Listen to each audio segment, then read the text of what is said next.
I had a student call me the other day, and he had a math problem. It was more of a geometry problem. He had bought a book, and he was trying to do a project that was laid out in the book. And they were talking about an included angle of 4 degrees. And he was just kind of struggling with that. So we talked it through, and he gave me the idea that, geez, other people might be struggling with geometry, and we could turn this into a podcast. So my name is Roger Kugler. This is Working at Woodworking Podcast, episode number 75. 10 ways geometry will help you in your professional woodworking business. I'm here to help you, the skilled amateur woodworker who's been kind of thinking about going professional, but just haven't quite pulled the trigger there yet. Not exactly sure how to do this. I hope that you listen to these podcasts where I hope to walk you through step by step what you need to do to get your business up and running so you can be making some money. You don't have to give up the day job, flip your life upside down. You can do this as a side gig. You can help your community, make some money, and, well, buy some more tools with that.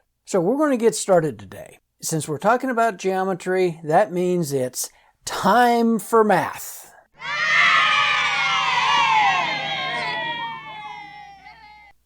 Now, I'm going to do my best to describe with just words what would really be better done in person or in a classroom or at least a video.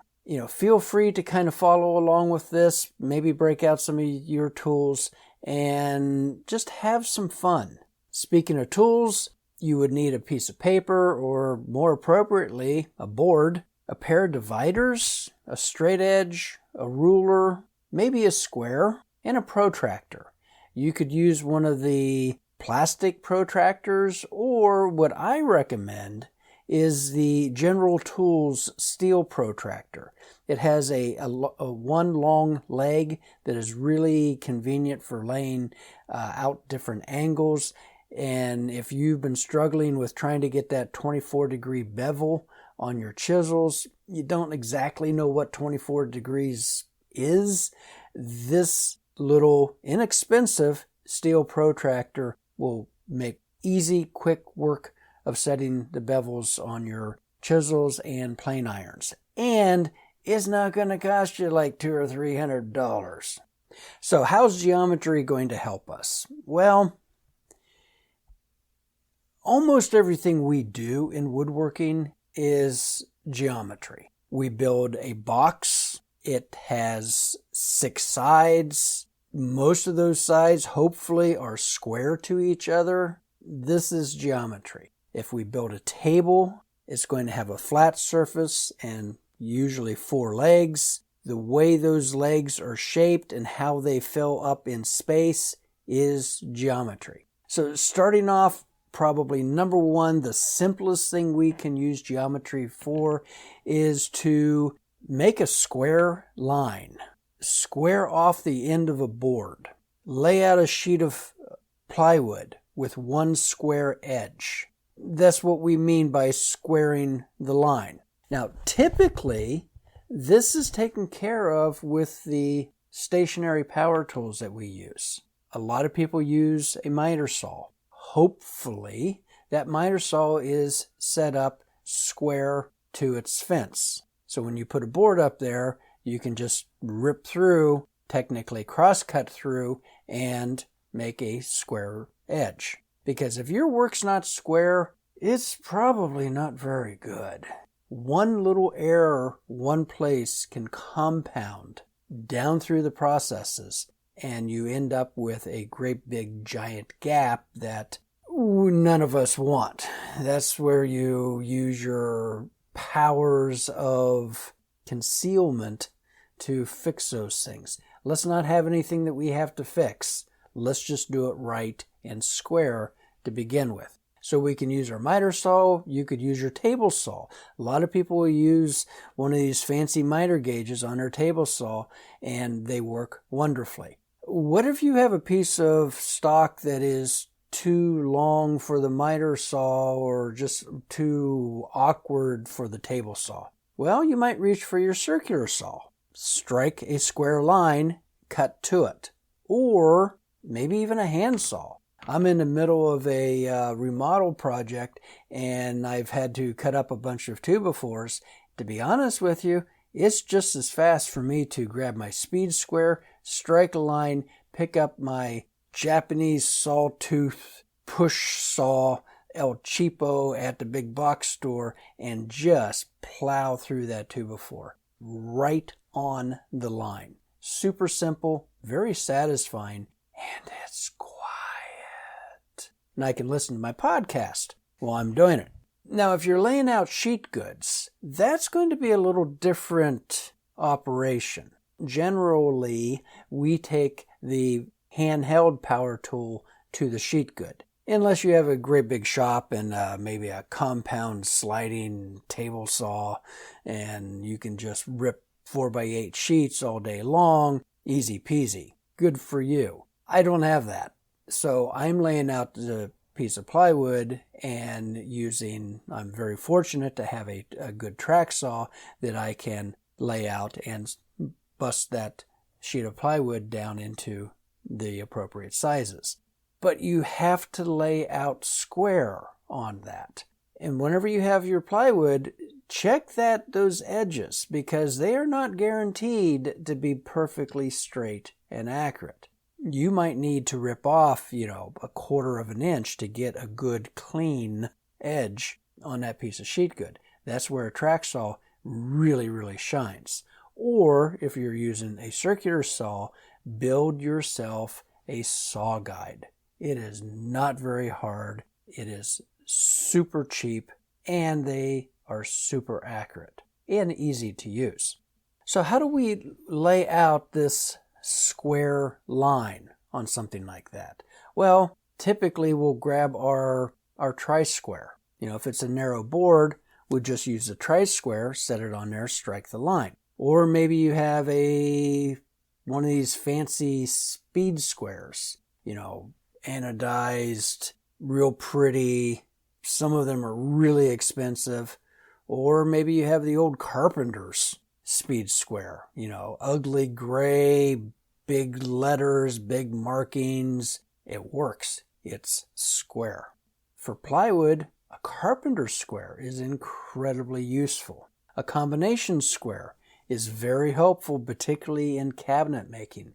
You can use it for a multitude of different operations. But how do you know if your square is square? Well, it's really easy to test. I call it the flip test. You set your carpenter square, speed square, tri-square, combination square up on your board, strike a line, flip it, move it over about 1/16 of an inch, and strike another line right beside the first. That should give you 2 exactly parallel lines. Well, why did we use that 1/16 of an inch gap, or roughly 1 millimeter? Well, if you lay one line right on top of the other line, there could be some variation that your eye is not going to pick up on. It's going to kind of be lost in the width of your pencil lead. But if you set them parallel to each other, our eye will pick up any variation in not being parallel. Very, very easy. So that's kind of an old carpenter's trick. So what if you don't even have a square? Maybe you left it back at the shop, it broke, or it's just not practical to use a square to do this. Well, you can use a compass to lay out a perpendicular line. And I'm not going to go through that on a podcast on how to do that. I do have some links in the show notes to some videos that show those techniques very, very well, very, very easily. In addition to the compass trick, you could use the 3-4-5 method. Now, this is just basically Pythagorean's theorem in practice, where you lay out a triangle, a right triangle, one that is 90 degrees between 2 legs, and one leg is going to be 3 inches, the other leg is going to be 4 inches, and the hypotenuse will be 5 inches, a right triangle, square to whatever side you laid this out on. 3, 4, 5 is not terribly practical for large projects, so you could make it 30 inches by 40 inches and 50-inch hypotenuse. Okay, that's going to be pretty accurate. Maybe you're building a new shop. Good for you. And you need to get one side of the shop square to the other side of the shop. 30 feet by 40 feet by 50 feet. It all works. Or if you don't like the 3, 4, 5 ratio, you could make it a 6, 8, 10 ratio. So as long as you stay in the same ratio, that is going to be square. Incredibly useful. Now, believe it or not, you could actually trust your eye with this. I mean, if you were, like stuck on a desert island and you had to build a Philadelphia highboy cabinet to get off the island and you didn't have a square, well, you could use your eye, because just pick up a board, think of where square should be, cut it, take the cutoff piece, flip it over, put it on a straight edge, and those two pieces should come together. If there's a little gap, that's how much you're off. Use your eye, split that in half, do it again, and eventually you'll work the error out of that, and you would, voila, have made your own wooden square. That's how wooden squares used to be made. You would do the triangle, you do the 3 pieces of the wooden square and plane off one edge to get that square to the other side. Not that difficult. Number 2, use of geometry in a shop is finding the center of something. Now, it's super simple. Like if you had a square, maybe you're a wood turner and you need to find the center of a chunk of wood. It's super simple. You're just connecting the corners of that to find the center. What if it's a rectangle? Does that make a difference? No, it doesn't. Same thing. The opposing corners, draw a straight line, boom, there's your center. What if you have a not square or rectangular or four-sided object that you are trying to find a center? What if you were trying to find a center of a polygon, a dead parrot? Sorry, I couldn't resist. It's basically the same thing. Start drawing straight lines between the various corners. You're going to eventually see a grouping, and in the center of that grouping will be the center of the dead parrot polygon. This would come up if you're a wood turner and you have, a chunk of firewood and it's multi-sided, nothing is equal, very irregular. You can get the center of that. You can kind of test that after you find a center of both ends. Put the chunk of firewood between your fingers and kind of spin it a little bit, and that should be pretty even. Number 3, rounding a corner off of a big flat board, a table. And you don't want that real sharp corner there, but you want a nice eased edge, as they say, rounded off. I know everybody's going to start searching for the can of paint, the can of stain, something that you can put on there and then just draw a radius. Or if you're one of the really smart woodworkers, you have a circle template. I don't have one. I do have a compass though, and I can kind of eyeball what type of arc I want on that corner and then use the compass to find a center point and then simply swing the arc, defining the curve that I want. Number 4, bisecting a angle. Super simple to bisect an angle. You simply find the vertex, the point of the angle, set your compass point there, swing an arc crossing both legs of the angle, move your compass up, put the point on that arc, swing another arc, do it on the other side. Where those two arcs cross, draw a straight line back to the vertex. Boom, you have bisected an angle. Much easier to see that than it is to describe that. What about bisecting a line? Honestly, that might have more practical use. You may do that more often than you would bisect an angle, but bisecting a line, such as a board. What if you had a board that was 7 inch and 9/16 wide, and you need to find the center of that? Yeah, of course we can do the math. Let's see, 7, that'd be 3.5 plus 9/16, that'd be 9/32. That would be, I don't know what that is. Geez, I don't want to make my brain work that hard. So instead, grab your straight edge, your ruler, and set one edge, the 0 point, and on the other edge, line it up with 8 inches. The board is 7 inches and 9/16, but you're going to set the rule so that it crosses at 8 inches. What's 1/2 of 8 inches? Haha, that's right, 4. That one I can do in my head. And so just put a little tick mark at 4. That's the center of the board. Boom, that easy. What if you wanted to divide that board into thirds? So 7 and 9/16 divided by 3 is 7 carry 2. No, carry the 1. Oh my God, not doing that. Use the ruler trick again. But this time, set one edge up at 0 and the other edge up at 9. We can all divide 9 by 3 and get 3. Put tick at 3 inches and 6 inches, and you've just divided that board into thirds. Super, super simple.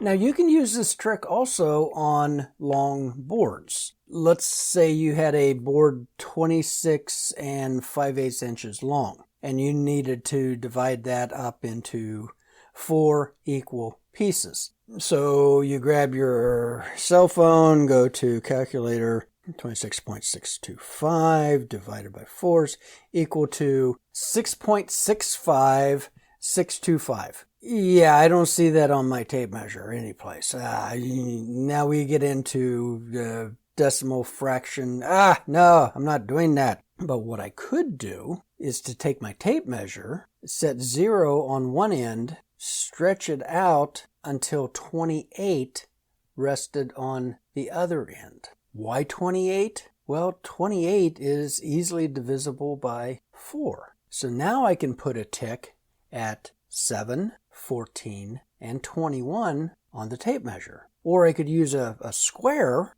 butt the square onto the edge of the board, slide that over to 7, strike a line, slide it over to 14, strike a line, slide it over to 21, strike a line.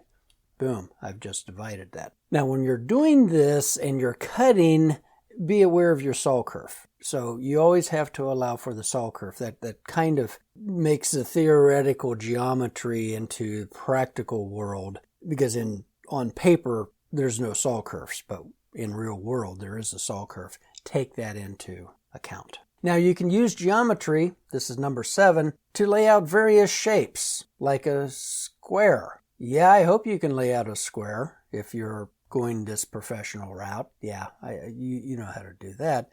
What about a pentagon? That's a little different. An octagon? A hexagon? Yeah, I am not going to describe how to do this in a podcast episode. That would be painful for everyone. So instead of me making a fool of myself trying to do this, I'm going to refer you to a wonderful YouTube channel by Chad Stanton. He does a wonderful job. Stanton. Oh, I was thinking Arch Stanton. And if you get that reference, yeah, okay, we're probably about the same age and the same temperament. But Chad has a wonderful YouTube channel where he goes through geometry. He has like diagrams and tools, and he lays things out. He uses a dark marker so you can actually see what he's doing. Does a wonderful job. Check that out. I haven't watched everything that he does in there, and I'm sure that there's some real gems that you can take away from it. Also, if you check out the May issue of the Journal of Light Construction, which if you have anything to do with like cabinetry, kitchen cabinets, bookcases, maybe stairs, you should be subscribing to the Journal of Light Construction. It's free to professionals. They make their money on the advertising side. You can go to, I think it's journaloflightconstruction.com and sign up, enter your business information, and you can either choose a digital or a print edition or both, and it works incredibly well. Strongly recommend. Anyway, the May issue, wonderful article entitled Geometry for Carpenters.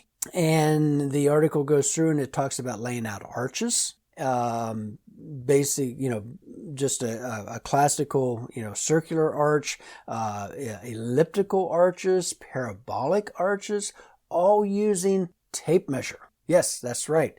No fancy equipment, just a tape measure. Incredibly interesting techniques. He also goes through and talks about laying out hexagons and octagons and all kinds of different things. Very good article. I can't find that article online. They may not have just published it yet. I only could find the information in my hard copy, my printed copy of that. There's other things that you can explore, like laying out your own sima recta shapes and patterns. Sima recta is a classical Greek structure that is used in all kinds of woodworking, more of a classical woodworking shapes. There's a very easy way to lay that out with your compass. It's so easy, even a sixth grader can do it. I helped with a project in a sixth grade classroom where I had the little buggers building their own bookcases, their own bookshelves, and the supports. I showed them how to lay that out in a sima recta. They did it. They did a wonderful job. They thought it was great. Speaking of arches, what we're really talking about is arcs, and that is number 8 on our list. A compass is super simple. Everybody has them. You can pick them up at the big box store or the office supply store. Some of them are really small and not terribly useful. But if you look in the woodworking catalogs, you can get the more of a shop compass that's made out of like steel, iron. They're big. You can swing a big arc with these things. They're very heavy, very well made. They have a place for your pencil. I highly recommend that you get one of those. You could also pick up a set of dividers. A divider is not a compass. You can use it as a compass if you don't mind scratched lines. I don't think they're quite as practical as a real compass, but a divider is exactly that. It divides things. And if you're doing that type of operation, a compass really doesn't work as well. So think about picking up both of those. A beam compass is used whenever you have exceeded the capacity of your compass. So you might have a 12-inch compass, but you need to swing an 18.5-inch arc. Well, that's where the beam compass comes in. Really simple to make the beam compass. I used a piece of 3/4 by 3/4 scrap wood, drill a hole in one end. That's where the pencil gets shoved in. On the other end, I made basically just like a little box that slid over it. I used a thumb screw to lock it down, and then I put in a screw, then cut off the head, sharpened that. That was my point. I mean, it takes like maybe 15 minutes to build this thing. Or you can buy the metal tramble points, we'll call them, from not your box store, I doubt it, but probably your better woodworking store. Check out Taylor Tools. I'm pretty sure that they have these, and they're not terribly expensive. Now you just need a piece of basically rectangular wood to fit these trambles onto, and you're ready to go. You can also use a string. I mean, the pyramids were built with a string and a plumb bob. I mean, it's not really rocket science. You can use a string to swing an arc.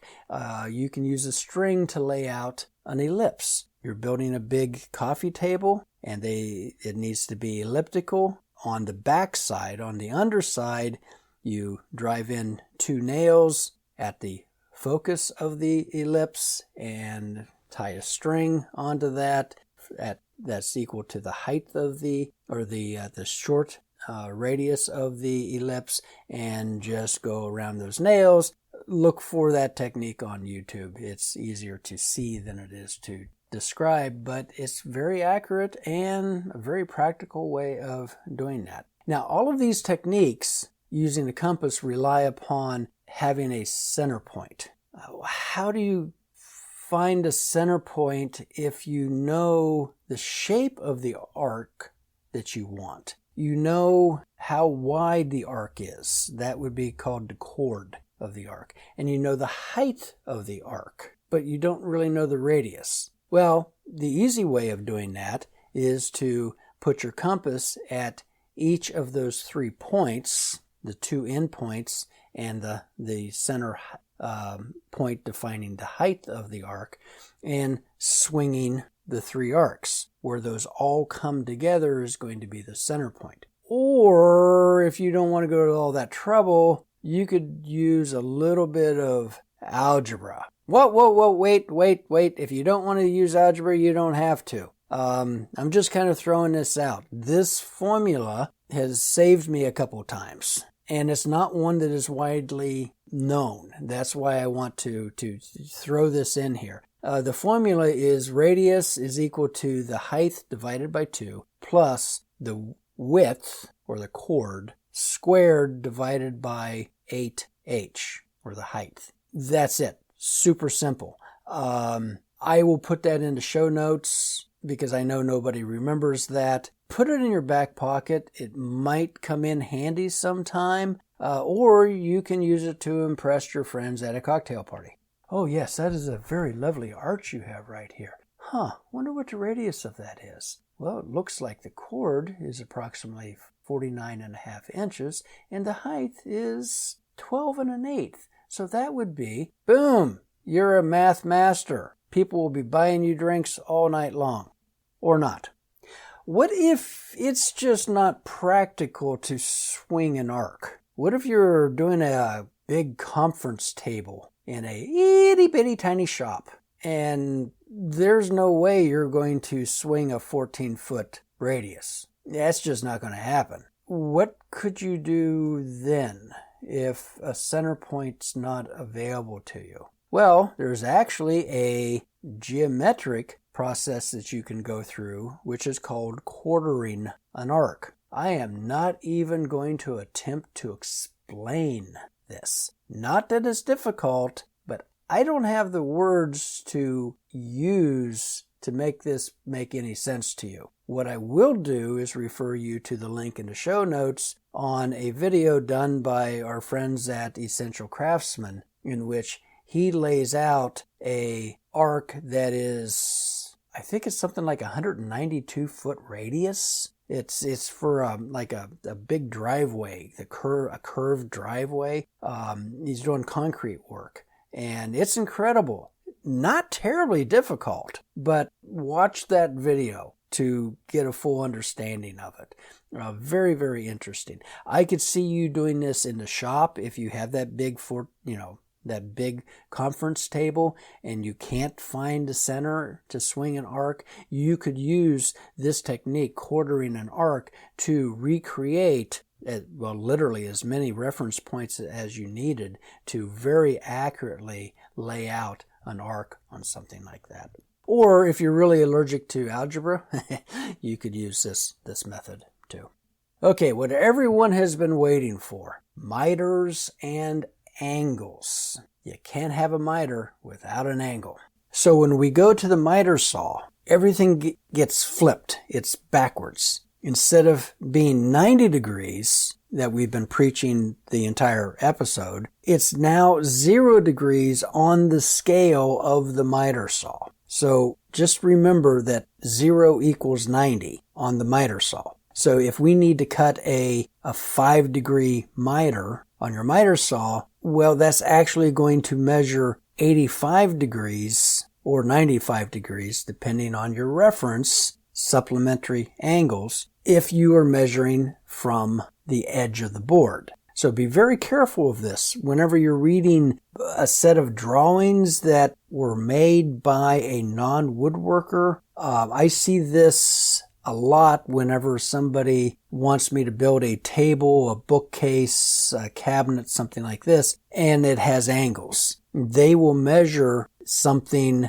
that will be 85 degrees when technically the way we think about it in reference to a miter saw is only 5 degrees. So be aware of that. Look for that. The long edge of a board is 0 degrees. Think of it that way. And if we want to make a square cut, the square cut would be 90 degrees, but if we're using the miter saw should be set at 0 degrees. Let's say you're building a picture frame, a square picture frame. A square picture frame has 4 corners. Each corner is 90 degrees. 90 times 4 is 360 degrees, which is what we have in a circle or a square or a rectangle. So obviously, to cut a miter, you're going to cut that 90 degree corner in half, which would be 45. So you set your saw to 45 degrees and make the cut. You put all 4 pieces together, but it doesn't fit. The angles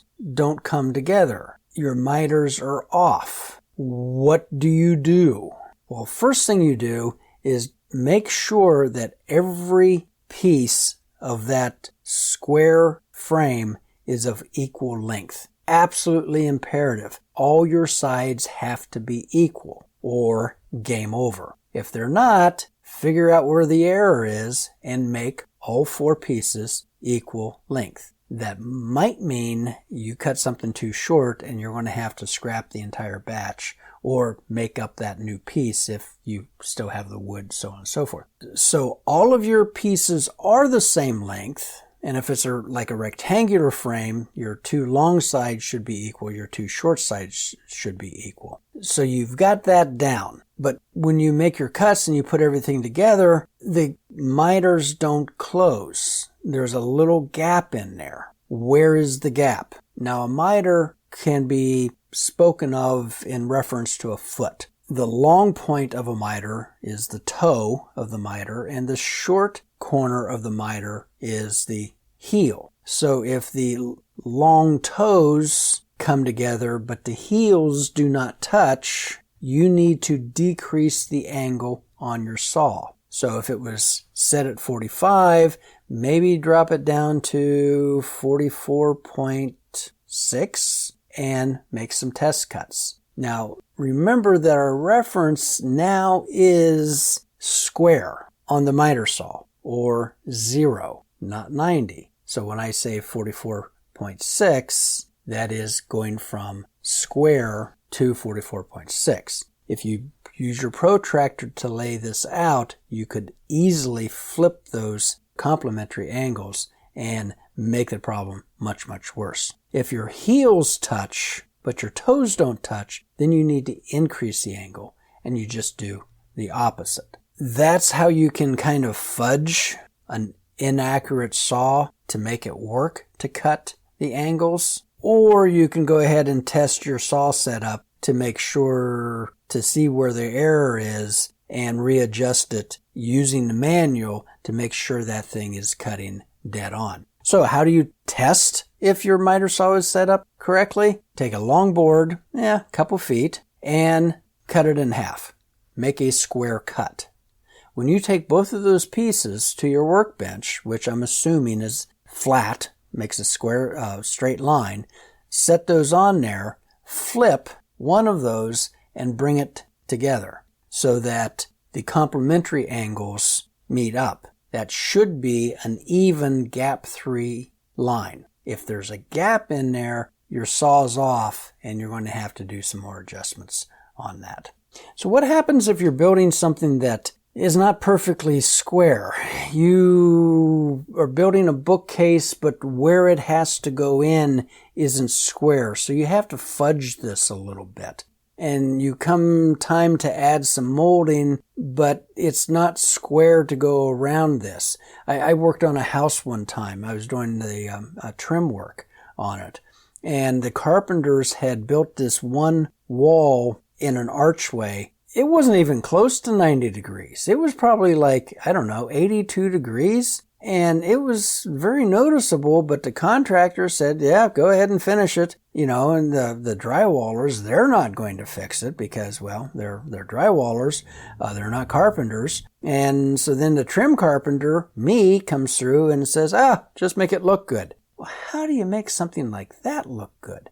By bisecting the angle. So this wasn't a 90-degree angle on the end wall. It was like 82 degrees. And what I did is simply used a bevel gauge, measured the angle, took that over to my toolbox, laid it out, struck the line, used a compass, bisected that angle, reset the bevel gauge, went to the miter saw, set the miter saw to the bevel gauge, made the cuts on the baseboard, and boom, they fit perfectly.